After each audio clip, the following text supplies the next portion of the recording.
and welcome to another ETN Files interview. With me today is John Cain, and I'm your host, Joanna Summerscales. John's abiding interest lies in the area of free energy technology to such a degree that he's even worked with Mr. Kesh, of course, of the same field and subject.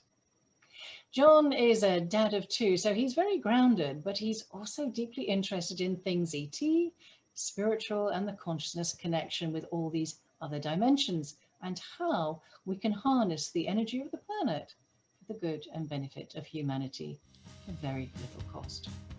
Let's hear what he has to say.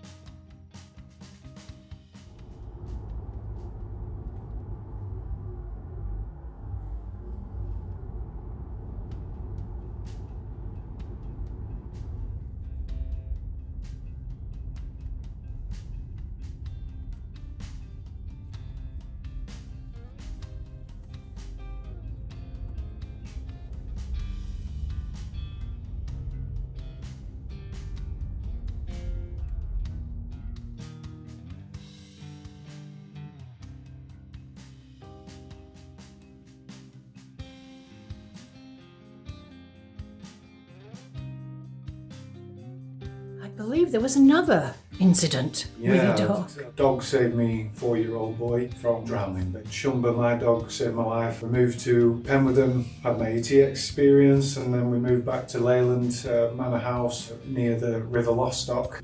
We had a friend dog on the estate called Sid, and he was a cross between a German Shepherd and a Collie. And we used to go out with him playing in the daytime, and I'd throw sticks with him. And there was a day we were walking by the river, and the river was swollen again, probably 30 feet across. But the dog wanted to play, and while I was stood on the embankment, 6 years old, the embankment collapsed and I fell in. And again, I'd not learnt to swim at this age. And I was going down fully dressed, so obviously you're being dragged under as well. Sid came to the rescue. He dragged me to the side of the embankment. Yeah, so I held my life to 2 dogs, which I'm forever grateful. So look, let's go to January 2015, when you've already said you had kind of an abrupt awakening, and it was really to do with the realization of information you'd been shared with by a friend on Agenda 21 and now 2030. So that led you to investigating. Where did that take you? It led me down a very exploratory, knowledge-seeking. I was hungry to find out what was going on behind the scenes. It was, you see, that I knew something was wrong, and sort of my father put me on to this. I felt like I was taking on my father role effectively, because my father knew 9/11 was staged like that. He knew that being in the SAS and what had happened, how it happened, he knew it was an inside job. He got straight onto it, and within 4 months of 9/11, my father died through an aneurysm in his aorta. I think there's more behind that as well. But it made me question what was going on from my father being on that track, but he never really included us into his investigations up until that time.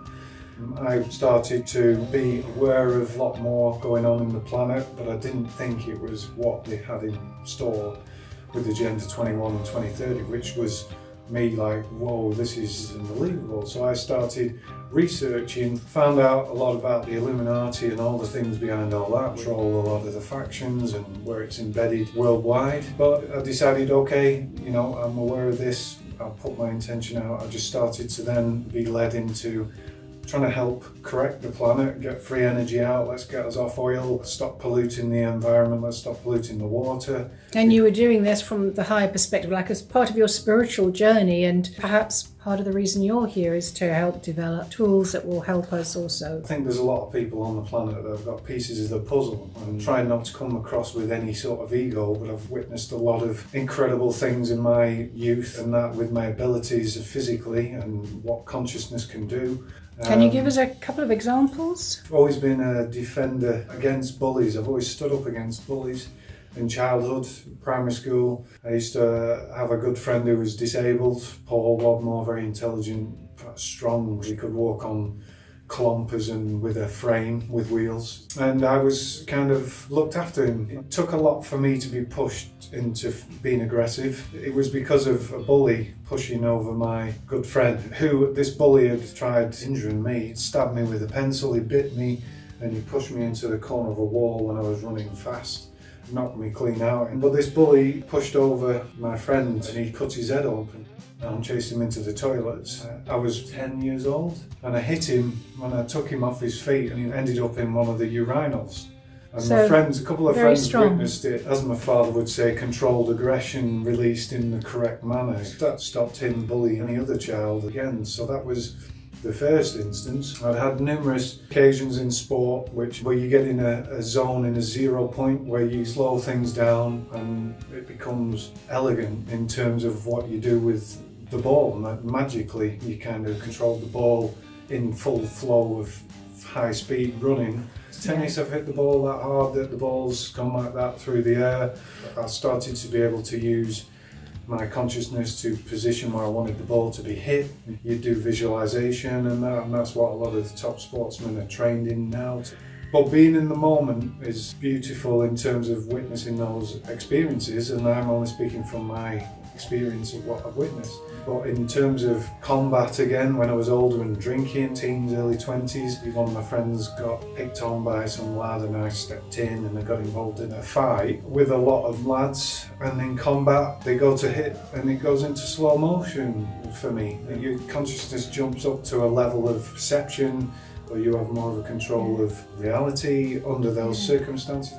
Can we have a look at one of your soul journey experiences where you were on a spaceship where you met a guide? It was a shamanic soul journey with a lady who was spiritual practices, and I went into like an altered state where you journey from the soul. It seemed to be going through like wormhole tunnels, and one experience I was travelling, it seemed for like 5-10 minutes where I was going down like a wormhole. It just looked like, with my eyes closed, that there was spiralling through some sort of time frame, and then all of a sudden I appeared and I was flying as an eagle. What looked like, what I could see in the distance was like an Amazonian forest with a big river, but I could see pyramids in the distance. It was like going back into like ancient times because they were pristine. I could feel the flight, I could feel the movement and everything, and then I dropped down to a tree, landed on a branch, and I was looking from the heights of this big tree down, and then I saw a wolf on the ground, and I transferred consciousness into this wolf, and then next thing I was running through the forest, and I ran to one of the pyramids and then entered the pyramid. Was shown like the sarcophagus, in the pyramids of Giza, and I was invited to look in. It was like there was an energy source of a crystal that was emitting energy and could be trying to help me understand the fundamental workings of what pyramids were about and potentially the way they were used. I was doing research at that time on pyramids, crystals, so my consciousness was guiding me to see something that I was researching. And so I came back and I was talking about frequencies and vibration and the electromagnetic field that it created within the pyramid structure and from the underground rivers and that. So put me in a kind of perception of like the pyramids of Giza, for instance, with the underground cavern, that they were there to draw up static electricity from flowing water. It's like showing the electric charge that's coming from flowing water. So I came up with this as my own perception. Did that take you into the area of exploring work of the people like Kesh? Yeah, it did. Well, I got led on to Mr. Kesh's stuff, but I got guided to look at the crystal geometry, look at Plato sacred geometry, found out about the phi ratio, which is everything grows with it, is pi 3.14, but phi is universal spiral, the seashell or the snail shell spiral, the golden ratio, and it's how every insect, every tree, every creature, including ourselves, are built in the same mathematic code, and it's a universal growth rate, so it's fundamental. So that got me on to numerous people's work. Dan Winters on DNA, going through the pine cone, going to cone into a scalar wave when you go past the speed of light. So you can take an AC wave, a sine wave that goes down a cone, and when it gets to the point, it has to go faster than the speed of light. It's shifted that energetic wave into a flat wave, into a standing wave, and that's how our DNA zips and unzips. And so I was going into genetics, going into geometry. When I did the second shamanic journey, I went to the upper world and went to a different galaxy. I third person saw myself leaving my consciousness, leaving my body, going outside of the planetary body, and then fired across the universe, and then jumped into a wormhole. And I went from this galaxy to another galaxy. I was shown the picture of, I think it was Andromeda galaxy from what I've seen of Hubble telescope.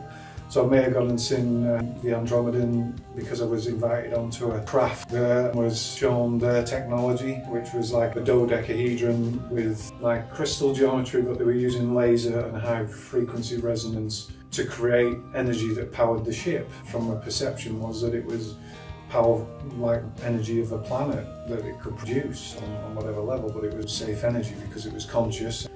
Crystal energy that can be programmed in a conscious way. So that led me down the crystal and the universal energy road, and then I got guided to Mr. Keshe's work. It just came up. I was thinking, oh yeah, free energy. I was thinking about gravity and the magnetics of the planet, and then next thing, Mr. Keshe's magnetic gravitational coil systems came up, and nanomaterials and GANs, which is gas as a nano solid state.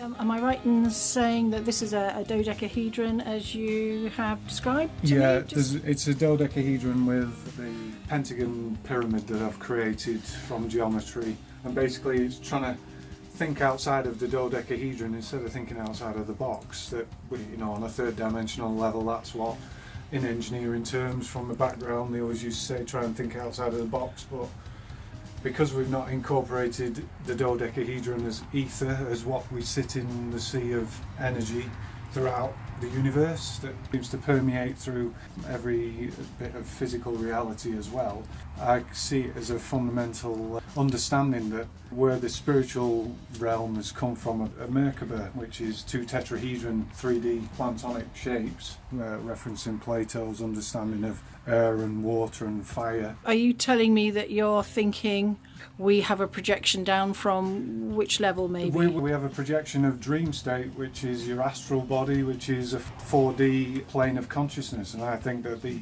Merkaba represents that. The points of the pyramids of the Merkaba are like a fourth dimensional conscious projection onto a 3D physical plane of existence, like on the planet. Just a reference to Nassim Haramein, who's like the modern day Einstein of mathematics on this sort of topic. He basically explains that the tetrahedron's a perfect solid form to hold physical matter, to hold that. And where I'm coming from is, does the ether come from obviously a higher dimension itself, from the sixth dimension? So there's a soul essence that we emit, like the planet does, to create a sphere, a ball. A solid mass must have like that tetrahedron aspect of energy, but that we see physically that the planet's got an atmosphere, and then it's got an electromagnetic field which spins the planet, and this is the technology that we're looking at and talking about. But I'm coming from that as on a technology side, but also from your soul essence, so from your heart. We're being given limited knowledge there, and I'm trying to say we're being held in the paradigm of the control structure that we've got and a limited belief system. So you think then, if I'm not wrong, that this thinking outside the dodecahedron, that for the dodecahedron to be functioning, which is part of our higher expression, that has to come from which sort of dimensions, do you think? I think it's sixth dimension above. My perception is to give us a physical interpretation of 5D, so that we still maintain physical bodies, but we emit our higher consciousness and our field energy from our source, from our heart. This is the geometry I'm trying to come up with, the soul that we exist with. We've been trapped in the mind of our belief system and our education, and I think that if we come from the heart brain, the brain is there as an antenna and a functional, linear and creative source of knowledge for sure.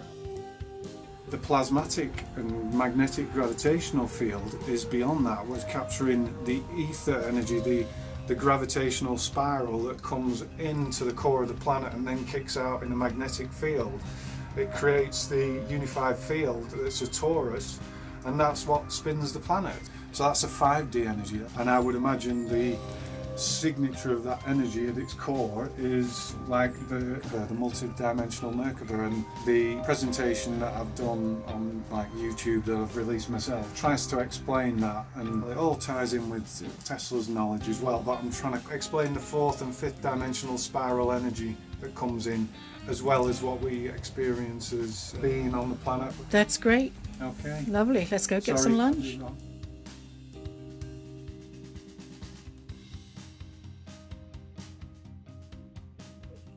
So what we're going to have a look at next is, again, based on something that Kesh has done, but this is your own version, and it's a pain relief pen. And can you describe what it comprises? Yeah, it's similar to the power unit in terms of copper coils. One's wound clockwise, one's anti-clockwise. 2 coils and a central pin. And it's basically works similar to acupuncture, which mainstream people are aware of it and its healing abilities. But the nano-coated, which means flame burnt, which I take them through the rainbow colours when you're burning it, and show you some pictures of the ones like this with water frozen below, so you can see the field effects of when the water freezes and you see 3 balls. So if you've got an ailment, you can put it either pointing. You're not meant to point them at your head because it can be powerful. You can use them on the side because they emit a field off the side of them as well.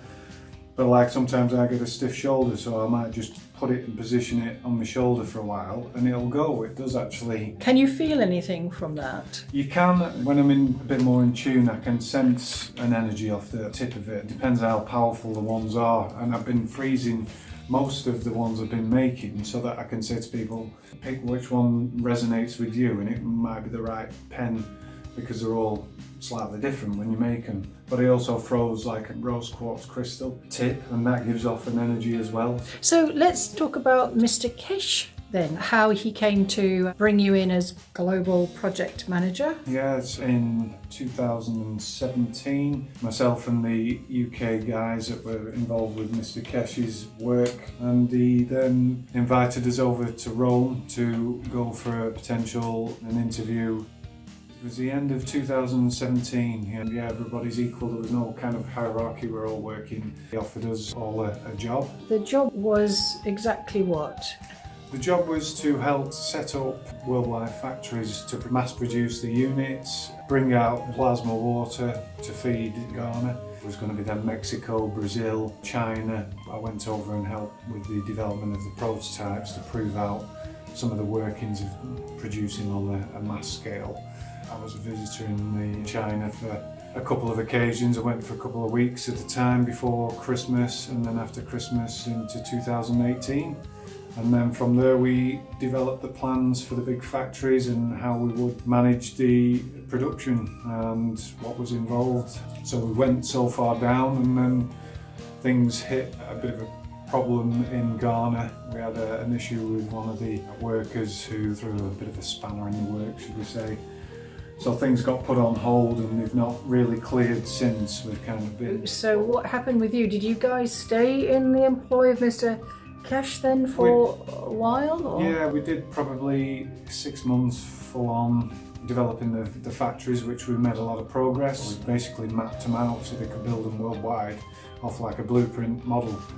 And then these problems hit, and we were put on standby effectively until things cleared. But things seem to change quite a lot over the time, where we may be able to improve the process without it being so complicated with piping. And what we're finding is, I think, as we're going through these times, is things are shifting so fast. You're finding there's easier ways of doing it, and you can't kind of nail one thing down before you found a better way of doing it. So I think we're just riding out the blocks at the moment. It seems to be the blocks on the planet. So have you parted company with Mr. Kesh at the moment to pick up at some other time? Yeah, well, I still follow some of his work, but I've not been actively involved the same as I was. Yeah, with stuff that's gone on my personal level as well, I've been moving and things have never been settled. As soon as I got going on developing, it was as if something else came up and I was being hindered a little bit in certain senses. So I've just been intuitively developing my own thing, doing my own presentation on my work, but wanting to incorporate this technology is because his integrity from what he talks about is high. He's got high morals. He talks about we're all one race, one nation, one planet. We're all working for world peace. We're signed the official peace treaty. So the ethos of what he speaks is very high. So just can't move forward at the moment on it. yeah, that seems to be the case. Yeah. But as things get delayed and stuff happens, you get doubt and you're like, well, what am I to do? You don't want to procrastinate on certain things. So I just tried to move forward the best I could at what I've been doing. And you were talking at one point about how you had been developing some plasma tools and stuff in your garage or whatever, and then suddenly you became aware of overflying black helicopters and that kind of shenanigans and feeling that you were under surveillance. Was that the case? Well, things happened. When I moved, I was in my own big shed doing my own work. It was quite private. I was passionate about what the stuff I was doing and I wanted to help the planet, and I was thinking, let's get this out as fast as we can. And we bought a new house, a better setup, but it felt like there was surveillance because I was near an airport. I've been disclosing things on Facebook about my understanding of the world as well. I did a few disclosures which didn't go down too well, and I was talking on the plasma, going across all places and saying, look, we don't need fossil fuel, we've got free energy we can tap into, we know there's hidden technologies.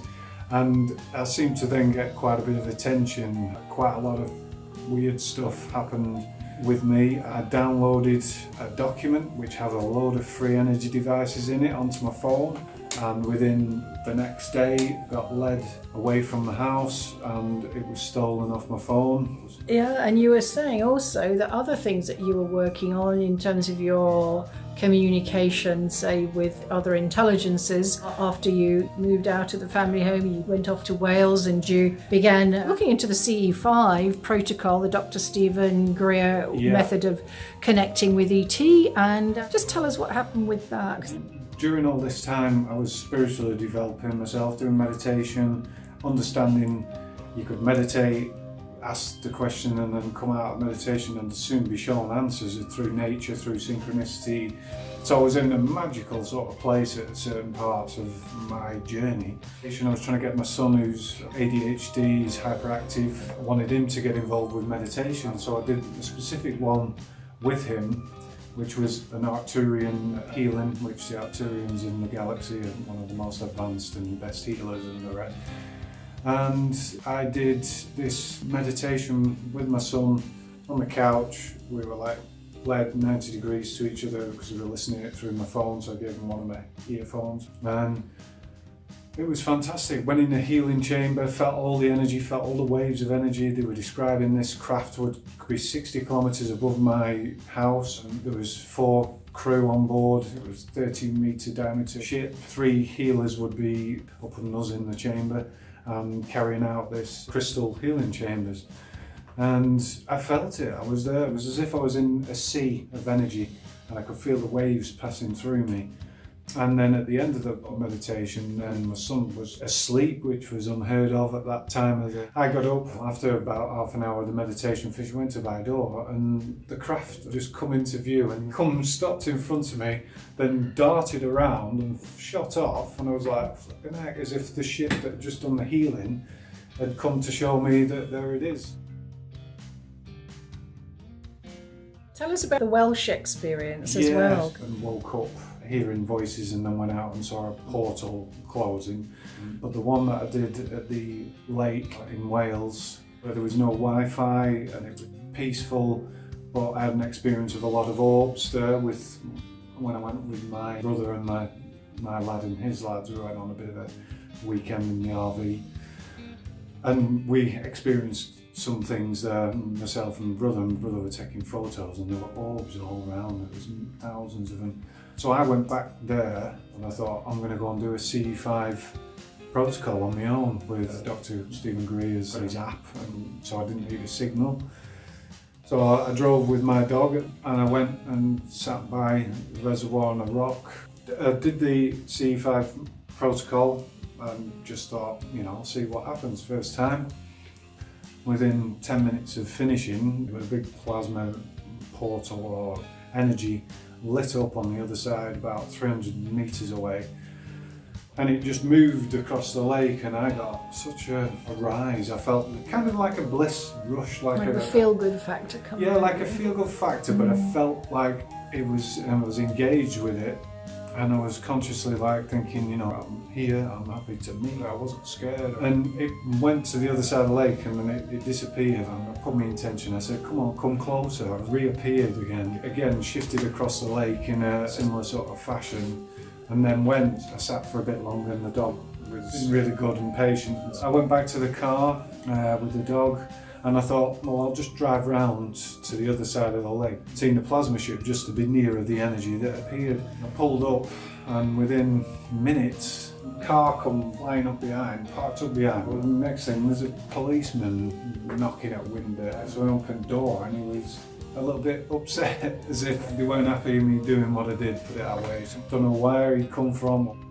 Do you think he had seen the ship? I don't know, but it was as if I was trying to be warned off from doing it again. You know, he was like, "What are you doing around here? Where are you going? What are you doing?" And having a bit of a day out, and he was trying to move me on effectively. So I don't know if anybody else actually witnessed what I saw, because I got my phone out, but I didn't get proper footage, which I wish I'd have. Yeah, it was a profound experience, but I did feel tired, but it was the police officer that actually said that to me, because he went, "Have you stopped because you're tired?" It's really strange, isn't it? Yeah, energetically was a little bit like depleted, but it could have been that negative energy coming that could have had an impact on that, because before that I felt charged up because of what I'd seen. What's your near future going to be? I'm putting out my good intention for good stuff to come out. We know there's free energy devices. As Stephen Greer said, there's 6,000 patents that are being kept from the people. A lot of people say, "Oh, well, that's an urban myth or a conspiracy theory." I say, like the hell it is.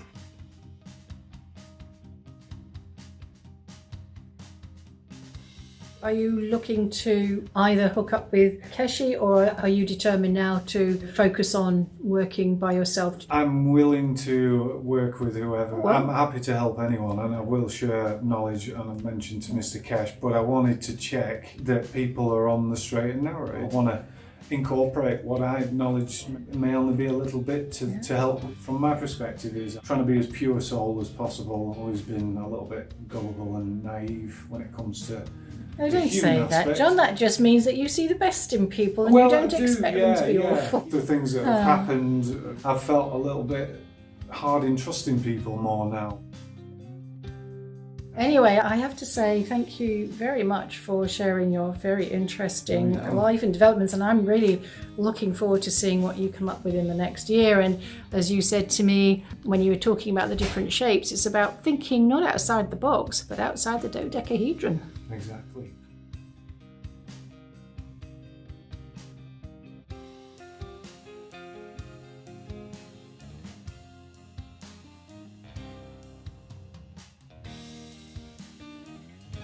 Approximately May of 2015, so Sheila just turned 8. She was telling me about some of the dreams that she was going dreaming and flying to the sun and having a chat with God, and that she was telling me this before that sort of time.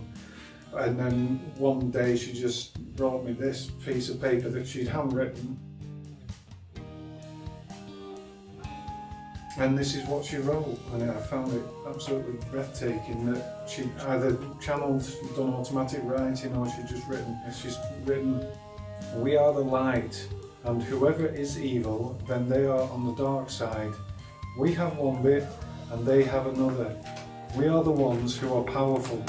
My dad, John, is learning all about this. We need to tell you as well that we are not just people, we are powerful people. We are the ones who need to help. So if you join us, then that will be great. Then you can become a master.